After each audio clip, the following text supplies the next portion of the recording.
नमस्कार दोस्तों, स्वागत है आप सभी का डिफेंस स्कोप पर, जहां हम बात करते हैं भारत के मिलिट्री अचीवमेंट्स, डिफेंस अपडेट्स और स्ट्रेटेजिक पार्टनरशिप के बारे में।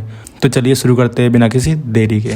पहली खबर की बात करें तो इंडियन आर्मी ने recently high altitude trials conduct किए, जिसमें यूएस का स्ट्राइकर टेस्ट किया गया। ये ट्रायल लद्दाख के एक्सट्रीम कंडीशंस में किया गया था, जो दुनिया के टफेस्ट बैटलफील्ड में से एक है। स्ट्राइकर को लद्दाख में टेस्ट करने का रीज़न ये था कि इंडिया अपनी मैकेनाइज्ड इन्फेंट्री मॉडर्नाइजेशन प्लान्स के लिए नए कॉम्बैट व्हीकल्स ढूंढ रहा है। अमेरिका की तरफ से स्ट्राइकर ऑफर किया गया था, लेकिन जब इसको लद्दाख में 13,000 से 18,000 फीट तक टेस्ट किया गया तो इसका हाल खराब हो गया।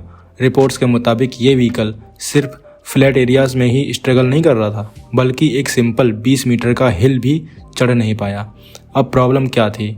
स्ट्राइकर में सिर्फ 300 हॉर्स पावर का कैटरपिलर C7 इंजन लगा है, जो लो ऑक्सीजन एनवायरनमेंट में प्रॉपर पावर जनरेट नहीं कर पा रहा था। इंजन ओवरहीटिंग हो रहा था और टॉर्क इतना कम था कि स्ट्राइकर प्रॉपरली मूव भी नहीं कर पाया।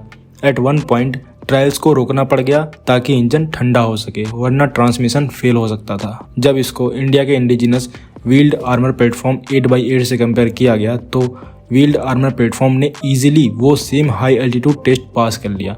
व्हील्ड आर्मर प्लेटफॉर्म का इंजन 600 हॉर्स पावर का है, जो ज़्यादा पावरफुल है और इसकी पावर टू वेट रेशियो भी बेटर है। स्ट्राइकर की फेलियर के बाद जनरल डायनेमिक्स अब एक अपग्रेडेड 600 हॉर्स पावर इंजन का ऑप्शन दे रहा है। पहले ये यूएस में टेस्ट होंगे और फिर इसको वापस इंडिया में लाके रीट्रायल्स किए जाएंगे।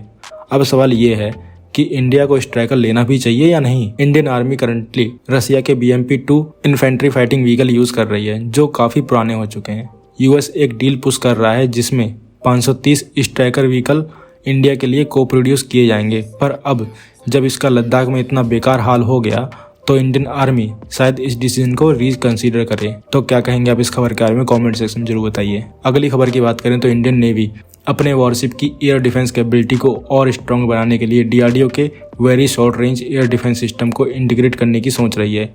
ये एक man portable air defence system है जो लैंड बेस्ड एप्लीकेशंस के लिए डिजाइन किया गया था, लेकिन अब इसको शिप्स पे लगाने की पॉसिबिलिटी एक्सप्लोर की जा रही है। Very short range air defence system एक क्लोज इन वेपन सिस्टम की तरह काम करेगा, जो एनिमी मिसाइल्स, ड्रोन्स और छोटी फास्ट मूविंग एयर थ्रेट को डिस्ट्रॉय कर सकेगा। इंडियन नेवी के ships already vertical launch short range surface to air missile use कर रहे हैं, जो प्राइमरी पॉइंट डिफेंस सिस्टम है, लेकिन very short range air defence system based close in weapon system एक और एक्स्ट्रा प्रोटेक्टिव लेयर प्रोवाइड करेगा। ये सिस्टम खास तौर पर एजिंग बराक 1 मिसाइल्स को रिप्लेस करने के लिए डेवलप किया जा रहा है। DRDO और इंडियन नेवी इस टेक्नोलॉजी को टेस्ट कर रहे हैं और अगर ट्रायल सक्सेसफुल होते हैं तो इंडियन वॉरशिप्स पे इसको इंटीग्रेट किया जाएगा ताकि नेवल डिफेंस और पावरफुल हो सके। तो क्या कहेंगे आप इस खबर के बारे में? कमेंट सेक्शन में जरूर बताइए। अगली खबर की बात करें तो हैदराबाद बेस्ड वेम टेक्नोलॉजीज ने एक पावरफुल नया गाइडेड रॉकेट डेवलप किया है, जिसका नाम है विध्वंस। ये रॉकेट इंडियन आर्मी के प्रिसीजन स्ट्राइक कैपेबिलिटीज को नेक्स्ट लेवल पे ले जा सकता है, क्योंकि इसकी रेंज 250 किलोमीटर तक है। ये स्पेशली एनिमी के bunkers, radar installations, air hangers और रनवे को डिस्ट्रॉय करने के लिए डिजाइन किया गया है। विध्वंस की खास फीचर्स में बहुत से पॉइंट हैं, जिसमें इसका वेट सिर्फ 600 kg है और लेंथ 6 मीटर से कम है। Solid rocket motor propulsion system use करता है, जो हाई स्पीड और एक्यूरेट टारगेटिंग प्रोवाइड करता है। GPS assisted inertial measurement unit navigation system लगा है, जिससे इसका एक्यूरेसी लेवल 10 मीटर के अंदर रहता है। इलेक्ट्रोमैकेनिकल एक्चुएशंस और एरोडायनेमिक कंट्रोल सरफेसेस की वजह से ये ज़्यादा स्टेबल और प्रिसाइज है।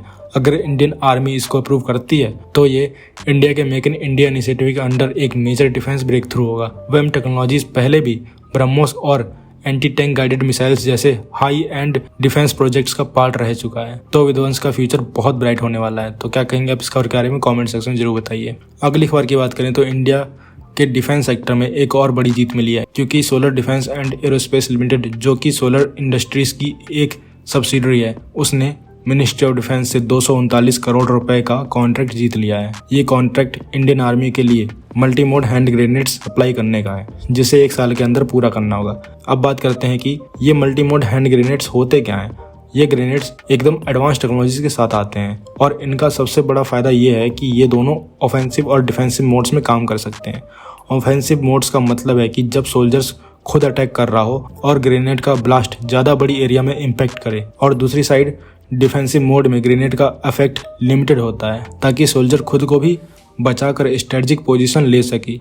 ये वर्सेटैलिटी इन्हें एक बहुत ही इंपॉर्टेंट वेपन बनाती है जो बैटलफील्ड में सोल्जर्स के काम आएगा। Solar defence and aerospace limited पहले से ही डिफेंस सेक्टर में एक्सप्लोसिव और एडवांस्ड म्यूनिशंस बनाने के लिए जाना जाता है और इन्हीं सब की वजह से मिनिस्ट्री ऑफ डिफेंस ने मल्टीमोड हैंड ग्रेनेड्स का production solar defence and aerospace limited को दे दिया है। तो क्या कहेंगे अब इस खबर के बारे में कमेंट सेक्शन में जरूर बताइए। तो दोस्तों ये थी आज की डिटेल्ड अपडेट्स हमारे भारत के डिफेंस और इंटरनेशनल स्ट्रेटजीज के बारे में। अगर आपको ये वीडियो इन्फॉर्मेटिव लगा हो तो लाइक करें, शेयर करें और चैनल को सब्सक्राइब करना ना भूलें। आपका सपोर्ट हमें और बेहतर कंटेंट बनाने के लिए मोटिवेट करता है। मिलते हैं नेक्स्ट वीडियो में। थैंक्स फॉर वॉचिंग एंड जय हिंद, जय भारत।